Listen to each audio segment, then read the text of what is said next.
আন্দোলনের গণ অভ্যুত্থানের বৈধতা গণভোট দিয়ে হয় না। এই গণভোট আপনারা অত্যন্ত জটিল করে ফেলছেন। গণভোটে সংস্কারের পক্ষে হ্যাঁ ভোট চেয়ে অন্তর্বর্তী সরকারের প্রকাশ্য অবস্থান নতুন করে প্রশ্ন তুলেছে প্রশাসনের নিরপেক্ষতা নিয়ে। সরকার বলছে এটি পক্ষপাত নয়, বরং তাদের ম্যান্ডেটরি অংশ।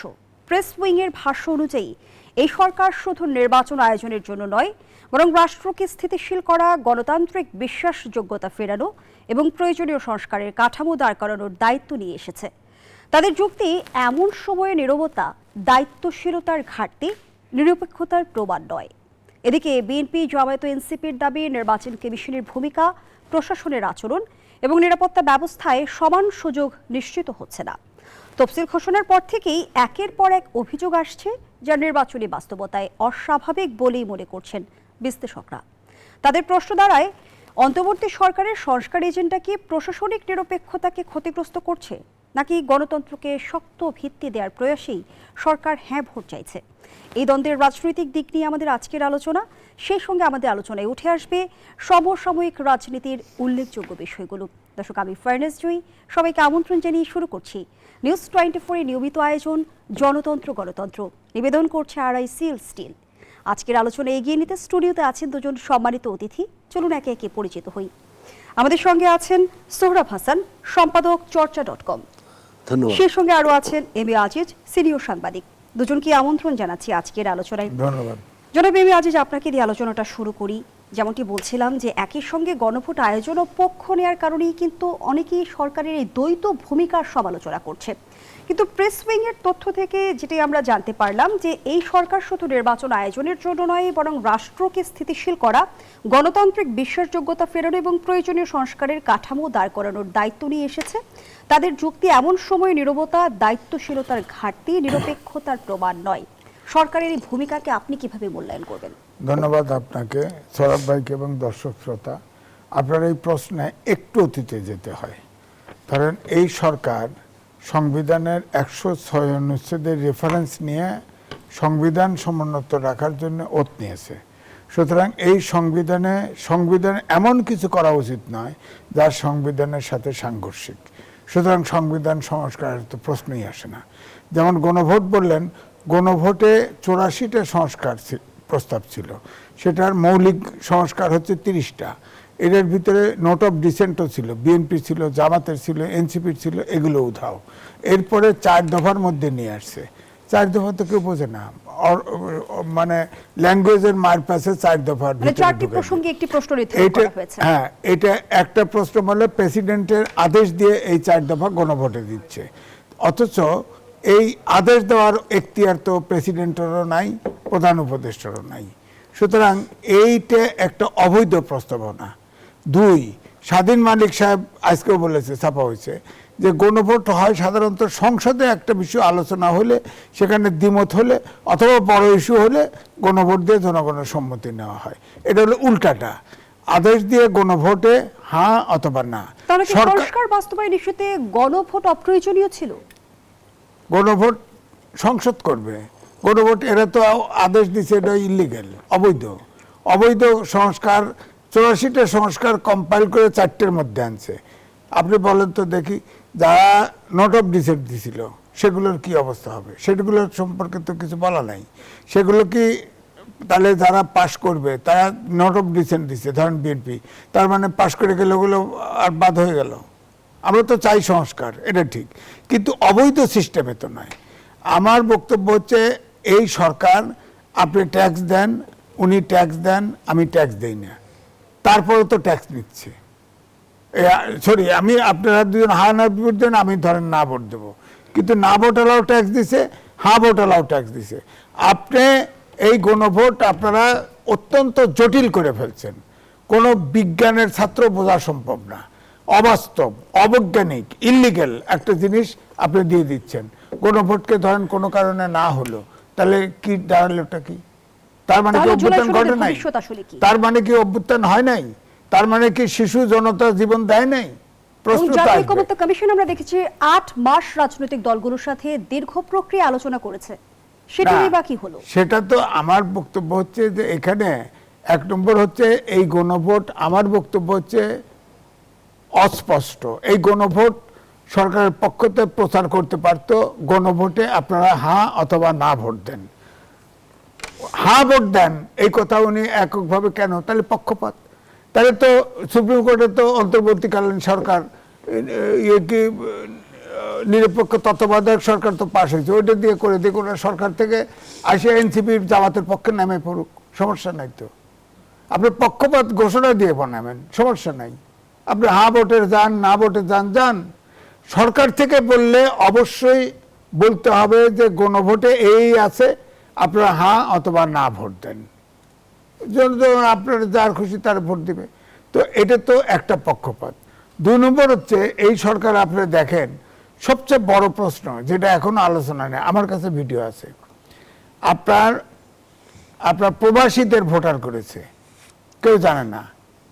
এদের অধিকাংশ অনেকেই কিন্তু আপনার বিদেশি নাগরিক এই সরকারের মধ্যে। প্রবাসীদের ভোটার করছে, কাউকে জানায় নাই। এখন প্রবাসে তো মিডিল ইস্টের 4টে দেশের ভিডিও আমার কাছে আছে, আমার কাছে আসছে। এই প্রবাসীদের ভোটাররা কি হবে, কিভাবে দিবে? ভোটাররা তো এক এক বাড়িতে জমা হয়েছে সব ভোট, এবং তারা ঠিক করে দিচ্ছে। পোস্টাল ব্যালট নিয়েও কিন্তু ইতিমধ্যে বিতর্ক তৈরি হয়েছে। ওই তো পোস্টাল ব্যালট, এই পোস্টাল ব্যালট আবার লোকালি দেশের ভিতরে ভোট ট্রান্সফার হচ্ছে। বরিশালের ভোট পাবনা যাচ্ছে, পাবনার ভোট সিলেটে যাচ্ছে, সিলেটে, অর্থাৎ একটা নির্দিষ্ট পার্টির ভোট হিসাব আছে যে আমার 5,000 ভোট কম বা 10,000 ভোট কম, হ্যাঁ, এইটা ওই সেন্টারে ট্রান্সফার করা হয়। এর ফলে কি কারসাজির সুযোগ তৈরি হচ্ছে? কারসাজির সুযোগ মানে কারসাজি শুরু হয়ে গেছে, সুযোগ তৈরি হবে কেন? সুযোগ তৈরি হয়ে যাবে কেন? তো এখন এই অলরেডি ইতিমধ্যে 3 জন আপনার ইলেকশন কমিশনের অধস্থ কর্মকর্তা 3 জন কিন্তু গ্রেপ্তারও হয়ে গেছে। কারণ হচ্ছে আপনি যদি ভোটার করতে চান, আইডি বানাইতে হবে। আপনার ভোটার হতে গেলে আপনার বাসা নিজের আছে কিনা, অথবা ভাড়া কিনা, বিদ্যুৎ বিল, ইলেকট্রিক বিল, এরকম অনেক কিছু কাগজপত্র জমা দিতে হয়। জমা ছাড়াই তো ভোটার ট্রান্সফার হয়ে যাচ্ছে। এখন ধরেন এই প্রায় 6 লাখের কাছে 15-16 লাখের মতো ভোটার হচ্ছে এই ইয়েতে, আপনার মানে প্রবাসীরা ভোটার হয়েছে। এখন সব ভোট জমা লাগতেছে, ওখান থেকে পার্টিকুলার অমুক সেন্টারে এত ভোট, অমুক সেন্টারে এত ভোট, এত ভোটারে দিবে, হিসাব করে দিবে, একটা টার্গেট করবে। আমার 300 সিটের ভিতরে আমি 151 সিট দিয়ে যাবো। 151 সিটে যে পরিমাণ ঘাটতি আছে বাছাই করে ভোট দিয়ে দেওয়া দিল, পাশ হয়ে গেল, এরকম আছে। 2 হচ্ছে আমাদের এই বাংলাদেশে ভোটার এরকম ট্রান্সফার করা হচ্ছে, অমুক জেলার ভোট অমুক জেলায়, অমুক জেলার ভোট অমুক সিটে, এইভাবে করা হচ্ছে। এবং জনাব এম এ আজিজ, আমরা দেখছি যে নির্বাচন কমিশনের ভূমিকা নিয়েও কিন্তু রাজনৈতিক দলগুলো পাল্টাপাল্টি অভিযোগ করছে। সে বিষয়টি আলোচনা করব পরবর্তী অংশে। ধন্যবাদ জানাচ্ছি এ পর্যায়ে আপনাকে। জনাব সোহরাব হাসান, আমরা জানি যে জুলাই সনদ বাস্তবায়নের লক্ষ্যে সরকার গণভোটের আয়োজন করতে যাচ্ছে, এবং সেই গণভোটের আয়োজক সরকারই কিন্তু এখন আমরা দেখছি গণভোটে হা ভোট চাইছে।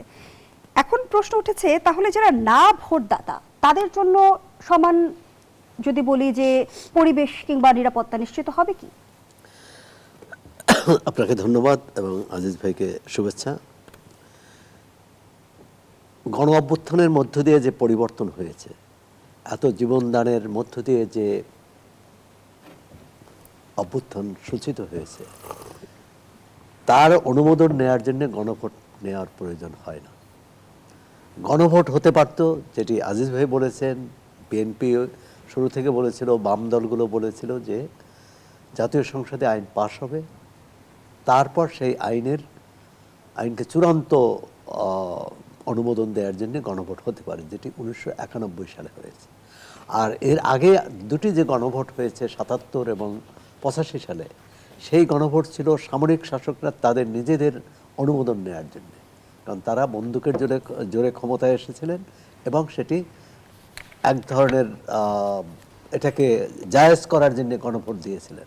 এবং সেই গণভোটের পরিণাম আমরা জানি যে গণভোটে যদি 20%-ও কম লোক উপস্থিতি ছিল, সেটি দেখানো হয়েছে যথাক্রমে 88 এবং 77 হায়ের পক্ষে। এখন এই গণভোটের চরিত্র কি হবে? একটা হচ্ছে যে কারিগরি দিক, এই 4টি প্রশ্ন জনগণ বুঝবে কিনা, তারা কতজন, দেশের প্রায় এক চতুর্থাংশ মানুষ তো নিরক্ষর, তারা পড়তেই জানেন না। হ্যাঁ, তারপর যে ধরে নেই যে প্রতিদ্বন্দ্বী প্রার্থীরা তাদেরকে বোঝালেন, তাদেরকে জানালেন যে কিভাবে ভোট দিতে হবে, কিন্তু প্রয়োজনটা কি ছিল? কারণ এটা বৈধতা, আন্দোলনের গণ অভ্যুত্থানের বৈধতা গণভোট দিয়ে হয় না। এখানে যদি গণ অভ্যুত্থান না হতো, সরকার কোনো আইন পাশ করতে যাচ্ছে, সেটার পক্ষে গণভোট, সেটার পক্ষে হা বা না। দ্বিতীয় হচ্ছে সরকারের ভূমিকা কি হবে। সরকার যখন গণভোট দিয়েছে, গণভোট হচ্ছে হাও দিতে পারেন, আপনি নাও দিতে পারেন। সরকার এখানে তো জনগণের কাছে প্রশ্ন করবে। এখন এটি কি উদ্বেগ থেকে, এটি কি আত্মবিশ্বাসের ঘাটতি থেকে সরকার হা ভোটের পক্ষে প্রচার চালাচ্ছে? কারণ জনগণের উপরে তো ছেড়ে দেওয়ার কথা। আমরা জানি যে গত 3টি নির্বাচনে আওয়ামী লীগ সরকারের আমলে অনুষ্ঠিত জনগণকে সিদ্ধান্ত নেওয়ার সুযোগ দেওয়া হয়নি। কারণ নির্বাচনগুলো এমনভাবে সাজানো হয়েছে যাতে জনগণ কেন্দ্রে না যায়, অথবা কেন্দ্রে গেলেও ভোটাধিকার থেকে বঞ্চিত হয়। এই সরকার তো সেরকম একটি ভোট করতে যাচ্ছে না। তারা তো অবাধ, সুষ্ঠু এবং ইতিহাসের সেরা নির্বাচন করতে যাচ্ছে। সেখানে আবার গণভোটটা কেন? আর যারা নির্বাচিত হবে, 8 মাস ধরে আলোচনা হলো, 8 মাস ধরে একটা ওই মতৈক্যে পৌঁছালো, সেই মতৈক্যে, অর্থাৎ রাজনৈতিক দলগুলোর প্রতি এই সরকারের অনাস্থা আছে, জনগণের প্রতি অনাস্থা আছে, যে কারণে তারা গণভোটের মধ্য দিয়ে নিজেদের বৈধতা দিতে চাচ্ছে এবং এক ধরনের শাসনতান্ত্রিক পরিবর্তনের কথা বলছে। এখন সরকার যখন বলছে যে গণভোটের পক্ষে, হায়ের পক্ষে ভোট দেন, তখন তো যে কোনো নাগরিক, তার যদি ইচ্ছাও থাকে যে না এর পক্ষে বা না বলবে, তো ভয় পাবে। যদি না বললে কোনো বিপদ হয়, যদি তার বিরুদ্ধে মামলা হয়, কারণ আমরা অতীতে হয়েছে এবং কেউ কেউ এরকম আভাস ইঙ্গিত দিয়েছেন যে সেটি বেআইনি হবে বা না ভোট দেওয়া। সরকারই যেখানে একটা বিকল্প রেখে দিয়েছে, আপনি হাও দিতে পারেন, নাও দিতে পারেন। সরকার আগে তো জনগণকে বলে দিতে পারে না যে আপনি কে হায়ের পক্ষে, কে নায়ের পক্ষে। রাজনৈতিক দলগুলো, প্রতিযোগী রাজনৈতিক দলগুলো বলতে পারে, এবং জামাত ইসলামী, এনসিপি, অনেকগুলো দল কিন্তু এই গণভোটের হায়ের পক্ষে প্রচার চালাচ্ছে। এটি রাজনৈতিক দলের স্বাধীনতা আছে, নেতৃত্বের স্বাধীনতা আছে। কিন্তু সরকার এখানে কেন পক্ষ হবে? সরকার এখানে রেফারের ভূমিকা পালন করার কথা, কিন্তু তারা রেফারের ভূমিকা থেকে এখন পক্ষ নিয়েছে। যে মৌলিক যে প্রশ্নটি হবে, যদি সরকারের এত প্রচারের পরেও, এত তৎপরতার পরেও যদি গণভোটের পক্ষে 50% ভোট না পড়ে, অর্থাৎ 50% হা না পড়ে, তাহলে নৈতিকভাবে এটি প্রশ্নবিদ্ধ হবে যে এত বড় অভ্যুত্থান, এত বড় পরিবর্তন, এত মানুষের জীবনদান, সেটি গণভোটে এসে সমর্থন পেল না। তাহলে শুধু গণভোট প্রশ্নবিদ্ধ হবে না, শুধু সরকার প্রশ্নবিদ্ধ হবে না, গণ অভ্যুত্থান প্রশ্নবিদ্ধ হবে, যা কোনোভাবেই কাম্য না। নিশ্চয় আপনি অবগত আছেন, নির্বাচন কমিশনের বিরুদ্ধে বিএনপির প্রতি পক্ষপাতের অভিযোগ এনে এনসিপির মুখপাত্র বলেছেন, এই নির্বাচনে আমরা অংশ নেব কিনা এখন সেটি বিবেচনা করার সময় এসেছে। প্রশ্ন উঠেছে, এনসিপি যদি নির্বাচন বর্জনের কথা ভাবে, তাহলে নির্বাচনের গ্রহণযোগ্যতা প্রশ্নের মুখে ফেলবে কি? ইতিমধ্যে প্রশ্নের মুখে পড়েনি। কারণ নির্বাচন হচ্ছে বাছাই করার, প্রতিনিধি বাছাইয়ের উন্মুক্ত সুযোগ। বাংলাদেশের প্রতিটি ভোটার কি তার পছন্দসই প্রার্থী বেছে নিতে পারবে? তার পছন্দসই ব্যক্তিকে প্রার্থী করতে পারছেন না। কারণ জনগোষ্ঠীর একটা বড় অংশ এই নির্বাচন প্রার্থিতা থেকে বঞ্চিত হচ্ছে, প্রার্থী দিতে পারছে না। এতে আওয়ামী লীগ কার্যক্রম নিষিদ্ধ করা হয়েছে। যখন একটি দলের কার্যক্রম নিষিদ্ধ করা হয়, এর অর্থ হচ্ছে তারা নির্বাচন প্রক্রিয়ার বাইরে থাকে। আওয়ামী লীগের যারা অপরাধ করেছে, যারা হত্যাকাণ্ডের সাথে জড়িত, যাদের বিরুদ্ধে বিচার হচ্ছে, এমনকি আন্তর্জাতিক অপরাধ ট্রাইব্যুনাল বলেছে যে অভিযোগপত্র পেশ করলেই তারা নির্বাচন থেকে বাড়িতে থাকবে, নির্বাচন করতে পারবে না।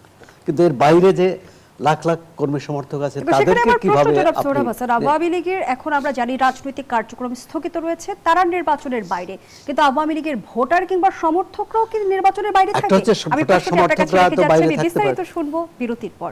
দর্শক, জনতন্ত্র গণতন্ত্রের এই পর্যায়ে একটা বিরতি নিচ্ছি, সাথেই থাকুন। আবারও আমন্ত্রণ, আপনারা দেখছেন নিউজ 24 এর নিয়মিত আয়োজন জনতন্ত্র গণতন্ত্র, নিবেদন করছে আড়াইসিল স্টিল। আমরা আবারও ফিরছি আলোচনায়। জনাব সোহরাব হাসান, যে বিষয়টি নিয়ে আমরা আলোচনা করছিলাম, আপনি বলছিলেন যে আওয়ামী লীগের এখন রাজনৈতিক কার্যক্রম স্থগিত থাকায় ত্রয়োদশ নির্বাচনে তাদের অংশগ্রহণের সুযোগ নেই, কিন্তু আওয়ামী লীগের যে কর্মী রয়েছে, যারা সমর্থক রয়েছে, তারাও কি ত্রয়োদশ নির্বাচনের বাইরে থাকবে? তাদের ভোট কার বাক্সে পড়বে? সেটা নাগরিক বা ভোটারের তার ইচ্ছের উপর নির্ভর করবে। তিনি যদি মনে করেন যে দল নির্বাচনে অংশ না নিলেও তার ভোটাধিকার প্রয়োগ করা দরকার, নাগরিক দায়িত্ব, আর অপেক্ষাকৃত কম বিপজ্জনক প্রার্থীকেই, অথবা তার পছন্দের প্রার্থী তো থাকতেন দলীয় প্রার্থী, দলীয় প্রার্থী আওয়ামী লীগের প্রার্থী থাকছেন না, এর যে তিনি বিকল্প, যাকে ভালো বিকল্প ভাববেন, অর্থাৎ তার কাছ থেকে তিনি সুরক্ষা পেতে পারেন, বিপদে আপদে সহায়তা পেতে পারেন, অথবা তিনি মনে করতে পারেন যে একটা ভালো নির্বাচন হলে দেশে গণতন্ত্র প্রতিষ্ঠা হবে এবং সেই গণতন্ত্র প্রতিষ্ঠা হলে সেই তার সুফল নাগরিক হিসেবে পাবে। এবারে আওয়ামী লীগ যদি নির্বাচন নাও করতে পারে, পরের বার করবে। এই গণতান্ত্রিক ধারায় নিজেকে নিজের অংশগ্রহণ নিশ্চিত করা, এটি। আবার কেউ ভোট নাও দিতে পারে, কারণ আমাদের এখানে একমাত্র 2008-এর নির্বাচন ছাড়া কোনো নির্বাচনে 80% ভোট পড়েনি, 60-70 এটাই। এবং সেই প্রশ্নটিও তো আসে যে তারা কতটা আশঙ্কামুক্ত ভাবে ভোট কেন্দ্রে যেতে পারবে সরকারের তরফ থেকে? আমার মনে হয় না যে খুব, আমার মনে হয় না খুব আশঙ্কা আছে, কারণ জাতীয় পার্টি নিয়ে তো এত আওয়াজ আমরা দেখলাম। আদালতে যদিও একটা রিট হয়েছে, কিন্তু জাতীয় পার্টির যারা প্রার্থীরা, যারা মনোনয়নপত্র জমা দিয়েছে, তাদের বিরুদ্ধে যে ব্যাপক বিক্ষোভ হয়েছে বিভিন্ন জায়গায়, সেটা কিন্তু নেই। বরং জয়ের জন্যে সব দলই, বিএনপি, জামাত ইসলামী, এমনকি এনসিপিও, ইসলামী আন্দোলন, বাম, সবাই চাইবে যে আওয়ামী লীগের ভোট তাদের পক্ষে আসুক। কারণ নিজের দলীয় সমর্থকদের ভোটে কোনো দলই জিততে পারে না, দলের বৃত্তের বাইরের ভোটেই জয়ী হতে হয়।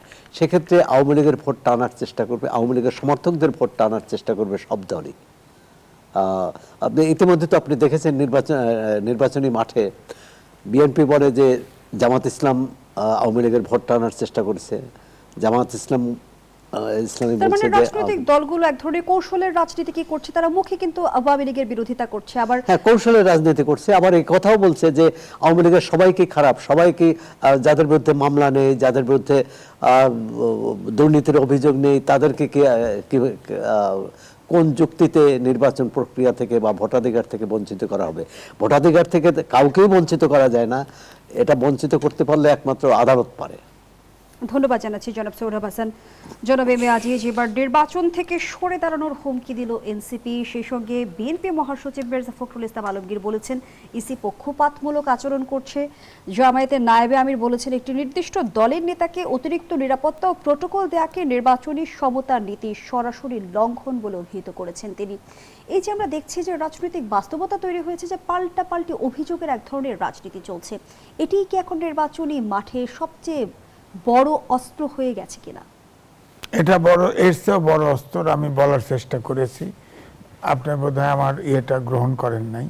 একটা হচ্ছে ভোটার ট্রান্সফার করা, এক সেন্টার থেকে আর এক সেন্টারে নেওয়া, আর একটা হচ্ছে বিদেশের ভোটারগুলো এক জায়গায় জড়ো করে স্টেটে জড়ো হচ্ছে, সেগুলোকে নিয়ে আসা। এই দুটো হচ্ছে একদম লেভেল প্লেইং ফিল্ডের বাইরে। এটা এক ধরনের অসততা, কারচুপি।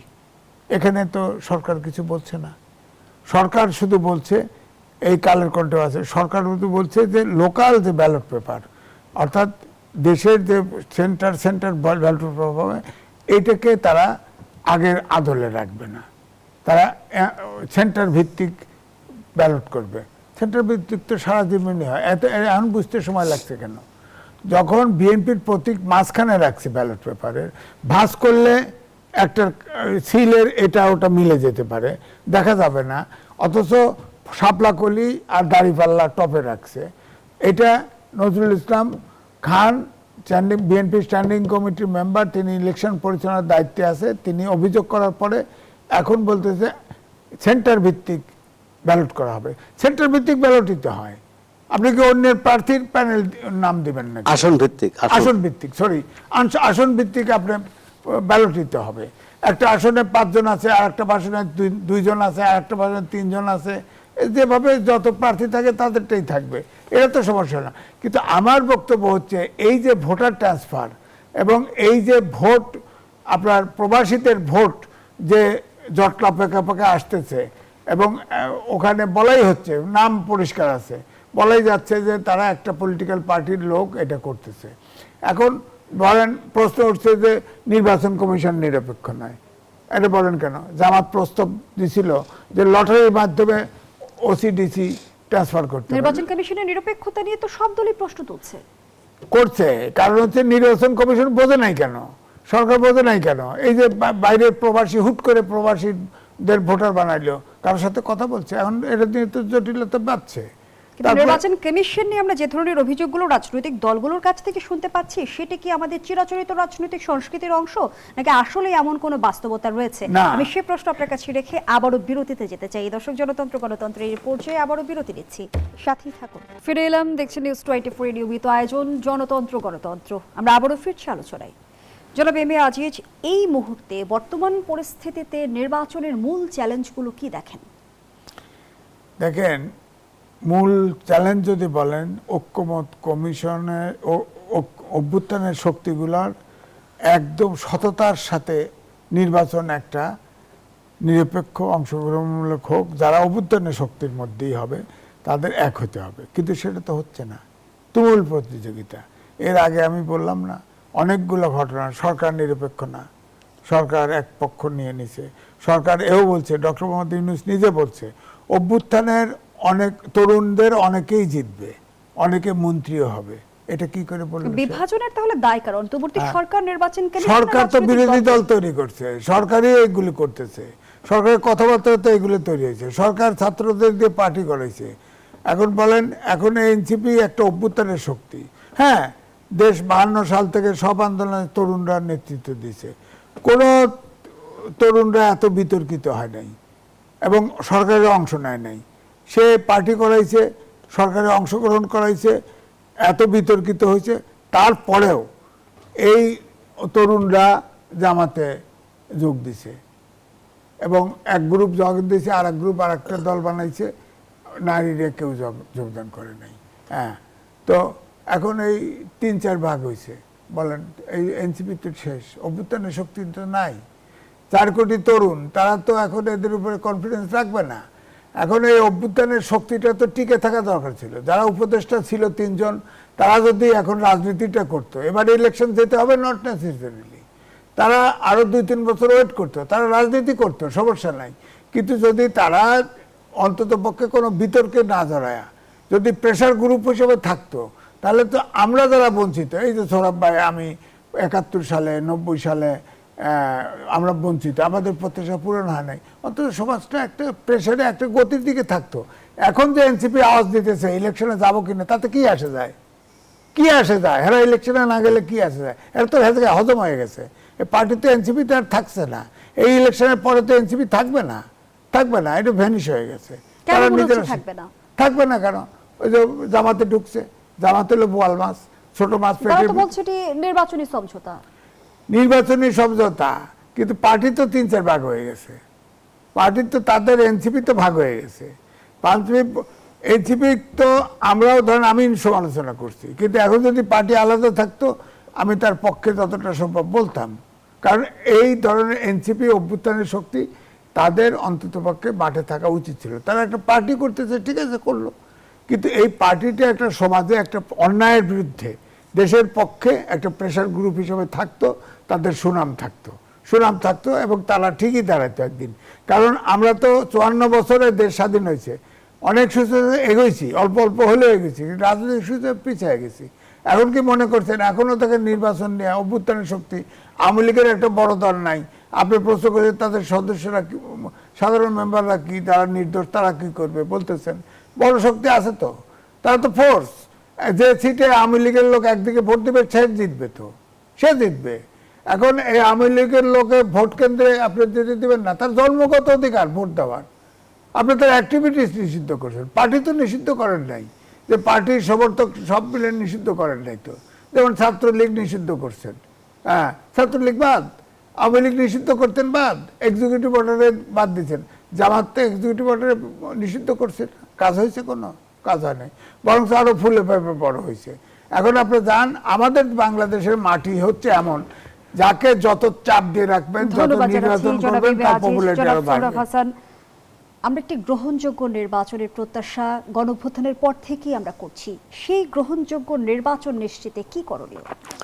বিগত 3টি নির্বাচনে যেসব উপসর্গ ছিল, যেসব উপাদান ছিল, যেসব জবরদস্তি ছিল, যেসব কূটকৌশল ছিল, সেগুলো এই নির্বাচনে প্রয়োগ হবে না, এটাই প্রত্যাশা। ভোটারদের দল, মত, ধর্ম, বর্ণ, জাতি নির্বিশেষে প্রতিটি ভোটারকে কেন্দ্রে নিয়ে আসা, এবং নিয়ে আসার জন্য যাতে ভোটার অভয় বোধ করে, নিরাপদ বোধ করে, সেরকম পরিবেশটা তৈরি করা, আইনশৃঙ্খলা পরিস্থিতির উন্নতি করা, এবং ভোট আনুষ্ঠানিক প্রচারের সময় যাতে সংঘাত সংঘর্ষ না হয় সে ব্যাপারে সরকারকে কঠোর অবস্থান নিতে হবে। সরকার মানে আইনশৃঙ্খলা রক্ষাকারী বাহিনী, প্রশাসন, এবং প্রতিটি রাজনৈতিক দল ও প্রার্থীকে আচরণবিধি মানতে বাধ্য করা। এই ক্ষেত্রে কাউকে পক্ষে নেওয়ার, কাউকে বিপক্ষে নেওয়ার, কারো প্রতি রাগ অনুরাগ দেখানোর সুযোগ নেই। সরকার যদি এটি করতে পারে তাহলে হয়তো মোটামুটি গ্রহণযোগ্য একটি নির্বাচন হবে।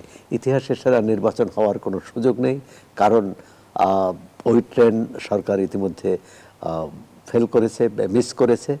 এখন যেটা হচ্ছে, সরকার তো অনেকে বলে যে বাধ্য হয়ে নির্বাচনটা দিয়েছে। সরকারের মধ্যে 2 ধারা ছিল, কেউ চেয়েছিল যে নির্বাচনটি 12ই ফেব্রুয়ারি হোক, কেউ চেয়েছিলেন আরও নির্বাচনটি বিলম্ব হোক, এবং নানাভাবেই এই কথাবার্তাও কিন্তু বাজারে এই রাজনৈতিক অঙ্গনে আসছে। এই কথাবার্তা দূরে রেখে 22 তারিখ থেকে আনুষ্ঠানিক প্রচার শুরু হচ্ছে। প্রচারে ধর্মীয় বিদ্বেষ যাতে না ছড়ানো হয়, হিংসা এবং কুৎসা রটনা যাতে না হয়, এই ধরনের। দর্শক, এখানেই শেষ করছি জনতন্ত্র গণতন্ত্রের আজকের আয়োজন। ধন্যবাদ এতক্ষণ আমাদের সাথে থাকার জন্য।